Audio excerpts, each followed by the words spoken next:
Hello guys, മറ്റൊരു വീഡിയോയിലേക്ക് എല്ലാവർക്കും സ്വാഗതം. ഞാൻ ഇന്ന് ചെയ്യാൻ പോകുന്നത് ഒരു പഴയ അനാർക്കലി ടോപ്പിൻ്റെ മേക്ക് ഓവറാണ്. മിക്കവരുടെയും വീടുകളിൽ ഇങ്ങനെ യൂസ് ചെയ്യാത്ത അനാർക്കലിയൊക്കെ കാണുമായിരിക്കും. എനിക്കപ്പോൾ ഒരു ഐഡിയ തോന്നി, ഇതിൻ്റെ ലോവർ പോർഷൻ നല്ല ഭംഗിയുണ്ട്, അപ്പോൾ അതിനെ ഒരു സ്കേർട്ടും പിന്നെ എക്സ്ട്രാ ഒരു ടോപ്പ് കൂടെ നമ്മൾ സ്റ്റിച്ച് ചെയ്യുകയാണെന്നുണ്ടെങ്കിൽ ഒരു ലെഹങ്ക പോലെ അല്ലെങ്കിൽ സ്കേർട്ട് ആൻഡ് ടോപ്പ് മോഡലിൽ നമുക്ക് ചെയ്യാമെന്ന് വിചാരിച്ചു. അതിനുവേണ്ടി ഞാൻ മീളത്തെ പിന്നെ സ്കേർട്ട് പോർഷനിൽ സ്റ്റിച്ചിങ് എല്ലാം റിമൂവ് ചെയ്തിട്ട് ഇങ്ങനെ സ്കേർട്ടിൻ്റെ പോർഷനാക്കി എടുത്തു. എന്നിട്ട് ഇനി ടോപ്പിൻ്റെ ഒരു ക്രോപ്പ് ടോപ്പ് പോലെ തയ്ക്കാൻ വേണ്ടി ഞാൻ 1.5 മീറ്ററോളം തുണി ഞാൻ ഈ ഒരു കോൺട്രാസ്റ്റ് കളറിൽ ഓറഞ്ച് ഒരു കളറിൽ ഞാൻ ടോപ്പിനുള്ള തുണി എടുത്തു. 1 മീറ്റർ ലൈനിങ്ങും എടുത്തു. കൈക്ക് ഞാൻ ലൈനിങ് വെക്കുന്നില്ല. എന്നിട്ട് നമുക്ക് ടോപ്പ് തയ്ക്കാൻ വേണ്ടിയുള്ള മാർക്കിംഗ് ഒക്കെ നമുക്ക് ലൈനിങ്ങിൽ മാർക്ക് ചെയ്യാം. 3 ഇഞ്ച് കഴുത്തകലം, 3 ഇഞ്ച് ഷോൾഡർ അകലം, പിന്നെ കൈക്കുഴി 6 ഇഞ്ച് ഇതുപോലെ ഞാൻ മാർക്ക് ചെയ്യുവാണ്. അടുത്തതായി നമുക്ക് വിരിവ് ഒരു 10 ഇഞ്ച് പ്ലസ് ഒരു 2.5 സീമിങ് അലവൻസും കൂടെ നമ്മൾ ഇടുകയാണ്.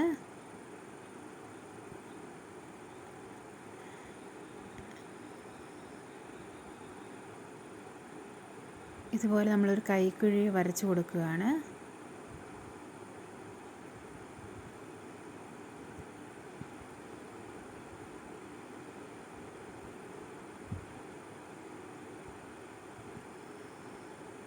ഇനി ക്രോപ്പ് ടോപ്പിൻ്റെ ഇറക്കം ഞാൻ 19 ഇഞ്ച് ഞാൻ കൊടുക്കുന്നുണ്ട്.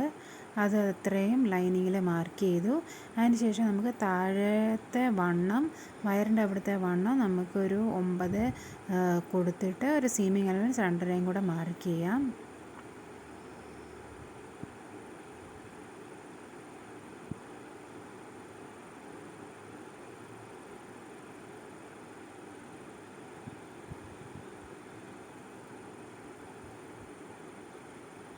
ഇനി അതിനുശേഷം നമുക്കിത് ലൈനിങ്ങിൻ്റെ പീസ് നമുക്കിതുപോലെ കട്ട് ചെയ്തെടുക്കാം.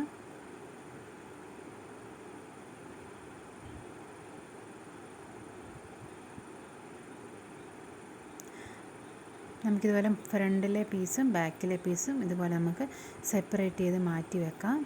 ഇനി ഫ്രണ്ടിലെ പീസിൽ കൈക്കുഴി നമ്മൾ ഒരിച്ചിരിയും കൂടെ ഉള്ളിലേക്ക് നമ്മൾ കുറച്ചുകൂടെ കട്ട് ചെയ്യുന്നുണ്ട്, തുടിഞ്ഞൊന്നും കിടക്കാതിരിക്കാൻ വേണ്ടി.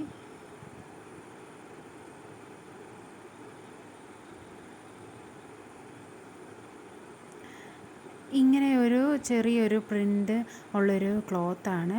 ഇങ്ങനെയുള്ള പ്രിൻ്റ് ഉള്ള ക്ലോത്തിൽ നമ്മൾ മുറിക്കുമ്പോൾ ഈ പ്രിൻ്റ് ഒരു സൈഡിൽ മുകളിലോട്ടും ഒരു സൈഡ് താഴോട്ടും വരും. ഇങ്ങനെ ഇട്ട് നമ്മൾ മുറിച്ച് കഴിഞ്ഞാൽ, അതുകൊണ്ട് ഞാൻ ആദ്യം ആവശ്യത്തിനുള്ള വണ്ണം നമ്മൾ ഒട്ടും തന്നെ ക്ലോത്ത് വേസ്റ്റ് ആവാതിരിക്കാൻ വേണ്ടി ആദ്യം ആവശ്യത്തിനുള്ള വണ്ണം നമ്മൾ എടുത്തു. അതിനുശേഷം ആ തുണീനെ നമ്മൾ നടുവേ ഇതുപോലെ മുറിക്കുകയാണ്.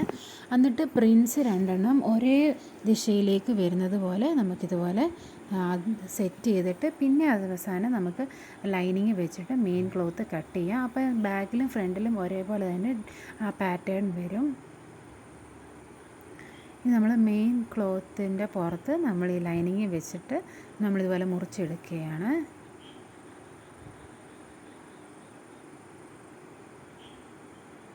ഇനി കൈയുടെ അവിടെ ചെറിയൊരു പഫ് പോലെ ഞാൻ കൊടുക്കാൻ വേണ്ടി ട്രൈ ചെയ്യുന്നുണ്ട്. ആദ്യമായിട്ടായതുകൊണ്ട് കുറച്ച് പ്രശ്നങ്ങളൊക്കെ വന്നിട്ടുണ്ട്, എങ്കിലും ഒരു ചെറിയ പഫ് പോലെ കിട്ടി.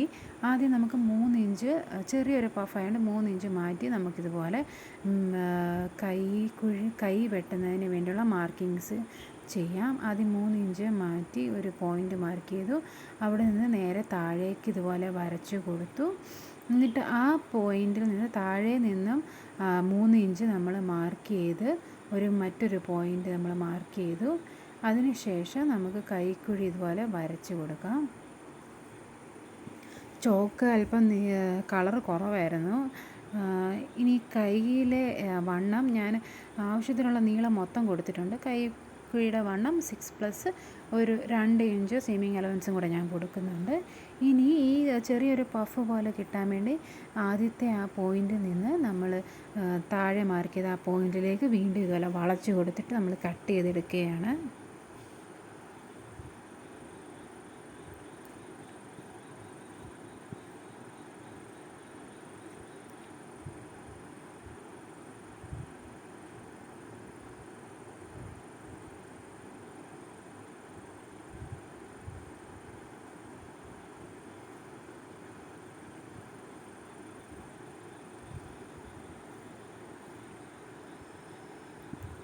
എന്നിട്ട് പഫ് വേറെ വേണ്ട സ്ഥലം നമ്മളിതുപോലെ ചെറുതായിട്ട് ഒരു വെട്ട് നമ്മൾ അവിടെ കൊടുക്കുകയാണ്. അവിടം വരെയാണ് നമുക്ക് പഫ് വേണ്ടത്.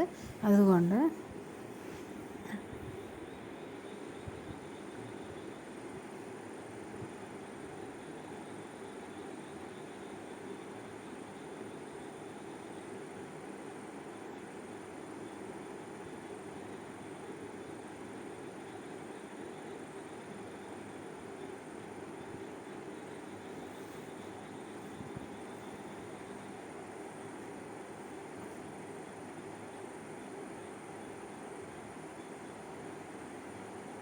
ഇനി ഫ്രണ്ടിലെ കഴുത്ത് ഞാനിങ്ങനൊരു ക്യാൻവാസിൽ ഞാനിതുപോലെ വെട്ടിയെടുത്തു. ഇത് ബാക്ക് സൈഡിൽ ഒരു ചെറിയ ഓപ്പണിംഗ് പോലെയാണ് കൊടുക്കാൻ വേണ്ടി ഉദ്ദേശിക്കുന്നത്. ആദ്യം തന്നെ ഫ്രണ്ടിലെ പീസും മെയിൻ ക്ലോത്തും ലൈനിങ്ങും തമ്മിൽ ഞാനിതുപോലെ കൈയുടെ പോർഷനൊക്കെ തയ്ച്ചു കൊടുത്തു. അപ്പം തെന്നിയൊന്നും പോകാതിരിക്കാൻ വേണ്ടി. ഇനി ഫ്രണ്ടിലെ പീസിന് കറക്റ്റ് സെൻറ്റർ പോയിൻ്റ് നമ്മളിതുപോലെ നോക്കിയിട്ട് കട്ട് ചെയ്തു. ഇനി ആ ക്യാൻവാസ് മുറിച്ച് വെച്ചതിലും ഇതുപോലെ ഒരു സ്റ്റിഫ് ക്ലോത്തിൽ നമ്മൾ മുറിച്ച് വെച്ചതിൻ്റെ സെൻറ്റർ ഞാൻ ഇതുപോലെ കട്ട് ചെയ്തിട്ട് രണ്ടും ഒരുപോലെ വെച്ചിട്ട് നമുക്ക് ഒരു സേഫ്റ്റി പിനോ അല്ലെങ്കിൽ മുട്ടുസൂചിയോ വെച്ചിട്ട് നമുക്ക് സെക്യൂർ ചെയ്ത് കൊടുക്കാം. അതിനുശേഷം ഈ കട്ട് ചെയ്തേക്കുന്നതിൻ്റെ ആ ഒരു സ്റ്റിഫിൻ്റെ ക്ലോത്തിൻ്റെ സൈഡിൽ കൂടെ നമ്മൾ തയ്ച്ചെടുക്കുമ്പോൾ നമുക്ക് ആ കറക്റ്റ് ആ ഷേപ്പ് തന്നെ കിട്ടും.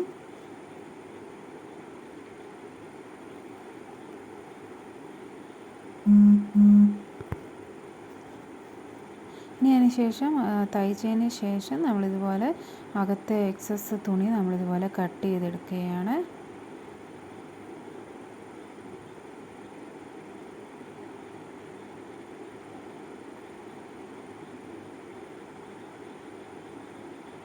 അതുപോലെ എന്നിട്ട് ഇത് മറിച്ചിട്ടിട്ട് ഒന്നെങ്കിൽ നമുക്ക് ആ മറിച്ചിട്ടിട്ട് അതിൽ ആ സൈഡിൽ കൂടെ നമുക്ക് സ്റ്റിച്ച് ചെയ്യാം, അല്ലെങ്കിൽ കൈത്തയ്യൽ വെച്ചിട്ട് നമുക്ക് സെക്യൂർ ചെയ്ത് കൊടുത്താലും മതി.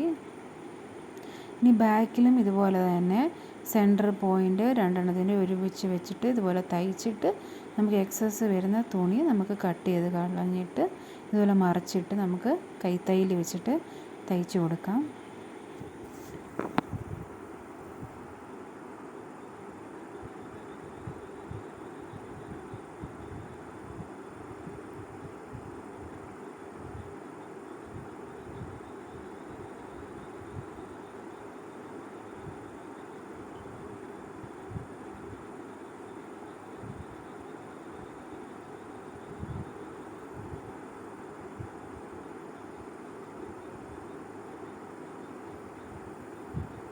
ഇനി അതിന് ശേഷം മെയിൻ ഫ്രണ്ടിലെ ക്ലോത്തും ബാക്കിലെ ക്ലോത്തും കൂടെ നമുക്ക് രണ്ട് ഷോൾഡറും തയ്ച്ചു കൊടുക്കാം.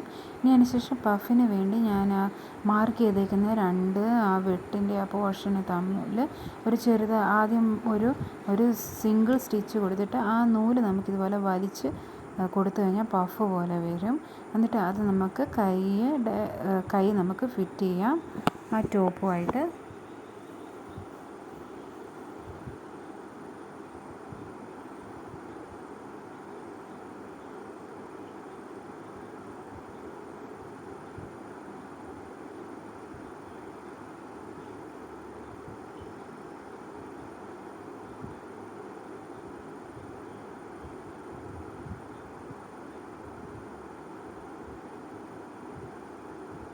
നമുക്ക് ആദ്യം മുട്ടുസൂചി വെച്ചിട്ട് ഇതുപോലെ പിൻ ചെയ്ത് കൊടുത്തിട്ട് നമുക്ക് മെഷീനിൽ വെച്ച് തയ്ച്ചു കൊടുക്കാം.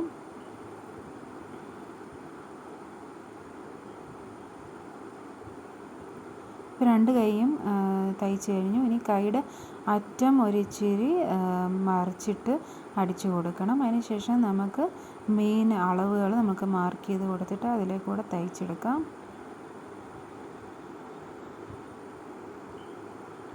ഇനി നമുക്ക് അടുത്ത തയ്യൽ വരുന്നത് ടോപ്പിൻ്റെ അടിവശം നമുക്കിതുപോലെ ഒരു ക്രോസ് പീസ് ഒരു തുണി എടുത്ത് തയ്ച്ചിട്ട് നമുക്ക് കൈത്തയ്യൽ വെച്ചിട്ട് തയ്ച്ചു കൊടുക്കാം.